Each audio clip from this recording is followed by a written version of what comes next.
Hello मेरे प्यारे बच्चों, आपका इस नई वीडियो में बहुत बहुत स्वागत है। आज जो हम लेकर आए हैं वो है क्लासिफिकेशन ऑफ ऑर्गेनिजम्स।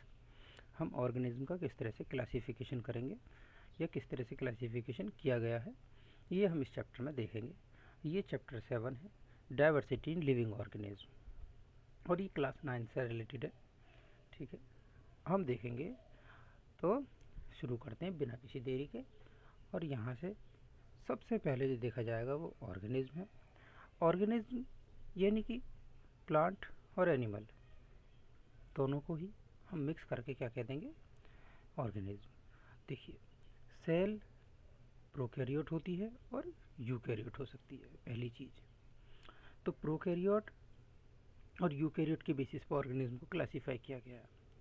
तो प्रोकैरियोट और यूकैरियोट में छोटा सा डिफरेंस यहाँ बता देता हूँ। प्रो मीन्स प्रिमिटिव और कैरियोट मीन्स न्यूक्लियस, यानी जिनमें पुराने टाइप का, बहुत ही प्रिमिटिव टाइप का अगर न्यूक्लियस मिलता है तो उसको हम कहते हैं प्रोकैरियोट। यानी ये सेल है, इसमें ये डीएनए ऐसे ही आपको खुला मिल जाएगा, इसमें कोई इसकी कवरिंग नहीं मिलेगी। लेकिन यूकैरियोट में क्या रहेगा, जैसे कि ये सेल, इस सेल के अंदर न्यूक्लियस मिलेगा अच्छा खासा और इसके अंदर डीएनए मिलेगा। उम्मीद है ये बात समझ में आ जाएगी कि प्रोकैरियोट और यूकैरियोट क्या होते हैं। इससे पहले क्लासेस में भी आप पढ़ चुके होंगे, फिर भी इंट्रोडक्शन टाइप मैंने बता दिया। तो सबसे पहले ऑर्गेनिज्म को क्लासीफाई किया गया प्रोकैरियोट और यूकैरियोट में। प्रोकैरियोट में भी प्रोकैरियोट कैसे होते हैं, यूनिसेलुलर होते हैं। इनको उठाकर एक किंगडम में रख दिया जिसका नाम क्या दिया गया, मोनेरा। ये फर्स्ट किंगडम है, यहाँ पर ये फर्स्ट किंगडम है। पहला किंगडम क्या है, Monera, first kingdom Monera. Then यहाँ प्रोकैरियोट ख़त्म हो जाते हैं, इनका क्लासिफिकेशन यहाँ ख़त्म। यानी सभी प्रोकैरियोट को उठा करके कहाँ रख दिया है, मोनेरा में। और ये 5 किंगडम क्लासिफिकेशन है, ये RH विटेकर ने दिया था, ये उसके अकॉर्डिंग कर रहे हैं, हम पढ़ रहे हैं। दूसरा है यूकैरियोट। यूकैरियोट में दो टाइप हो सकते हैं, एक यूनिसेलुलर एक मल्टी सेलुलर।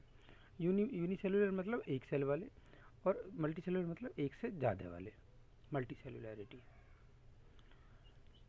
अब देखिए, यूनिसेलुलर जो यूकैरियोट है उनको उठा करके रख दिया गया कहाँ, प्रोटिस्टा के अंदर। ये पहला किंगडम था मोनेरा, ये दूसरा किंगडम हो जाएगा, प्रोटिस्टा हो गया दूसरा किंगडम। अब बात आती है कि ऐसे ऑर्गेनिज्म जो कैसे हैं, यूकैरियोट हैं और मल्टी सेलुलर है, इनको दो में क्लासीफाई किया गया है। कौन कौन से में, एक तो वो जिनके पास सेल वॉल है, और एक वो जिनके पास सेल वॉल नहीं है। अगर सेल वॉल नहीं है तो उसे रख दिया एनिमेलिया किंगडम में, यानी कि एनिमल्स में। सारे एनिमल्स यहीं रख दिए, क्यों, क्योंकि उनके पास सेल वॉल नहीं है। मल्टी सेलुलर है लेकिन सेल वॉल नहीं है, तो वो एनिमेलिया में रख दिए, यानी एनिमल किंगडम में।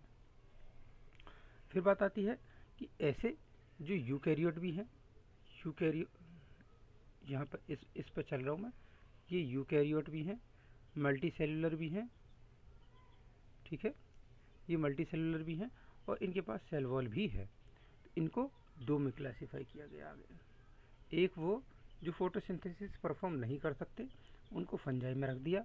एक वो जो फोटोसिंथेसिस परफॉर्म कर सकते हैं, उनको प्लांटी किंगडम में रख दिया। उम्मीद है क्लासिफिकेशन समझ में आया होगा आप सभी को, 5 किंगडम क्लासिफिकेशन में, ठीक है। ये इसमें अगर कोई डाउट है, कोई समस्या है तो कमेंट करेंगे। पहला फिर से एक बार रिवाइज करा दूं, पहला किंगडम मोनेरा, दूसरा प्रोटिस्टा, तीसरा एनिमेलिया, चौथा आपका प्लांटी ले लो या फंजाई ले लो, ये चौथा प्लांटी और पांचवा फंजाई। इस तरह से मोनेरा में सभी प्रोकैरियोट यूनिसेलुलर रखे जाएंगे। फिर है प्रोटिस्टा, यूकैरियोट यूनिसेलुलर, फिर यूकैरियोट मल्टी सेलुलर को दो में डिवाइड किया गया, with cell wall without cell wall. फिर यहाँ पर आए एनिमेलिया किंगडम में। एनिमेलिया किंगडम में कौन रखे जाएंगे, यूकैरियोट मल्टी सेलुलर और विद सेल वॉल। तीन कैरेक्टरिस्टिक हो गए, यहीं से देखिए ऐसे समझिए, eukaryote multi cellular with cell wall Animalia, पहला एनिमल किंगडम खत्म। फिर eukaryote multi cellular with cell wall do not perform photosynthesis, fungi, चौथा। Eukaryote, multicellular, with cell wall, perform photosynthesis, plant. पांचवा किंगडम। उम्मीद है आपको ये क्लासिफिकेशन समझ में आया होगा। ये R.H. विटेकर ने दिया था, ये भी याद रखना है। ठीक है, एक बार फिर से मैं यहाँ इस लाइन को बता दूँ। इस क्लासिफिकेशन में ये R.H. विटेकर साहब ने दिया। 5 किंगडम क्लासिफिकेशन R.H. विटेकर ने 1969 में दिया था। इसके बाद में R.H. विटेकर साहब के बाद R.H. विटेकर साहब के बाद आए कार्ल वूज। इन्होंने क्या कर दिया, इन्होंने जो है और क्लासिफाई कर दिया। इन्होंने 6 किंगडम क्लासिफिकेशन दिया, ध्यान रहे बात।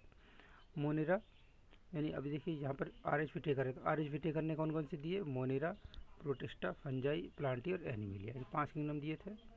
ठीक है, तो और जो कार्ल वूज थे उन्होंने क्या कर दिया था, मोनेरा को डिवाइड कर दिया था आर्की बैक्टीरिया और यू बैक्टीरिया के अंदर।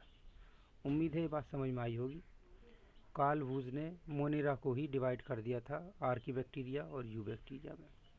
बहुत बहुत शुक्रिया इस वीडियो को देखने के लिए। NCERT की ये बुक्स हैं, कोई अलग नहीं है। पेज नंबर हम पढ़ रहे हैं इस समय 83। ये सब कुछ 83 पर दिया गया। इसको पढ़िए, समझिए। कोई समस्या आती है तो कमेंट कीजिए। बहुत बहुत शुक्रिया आपका।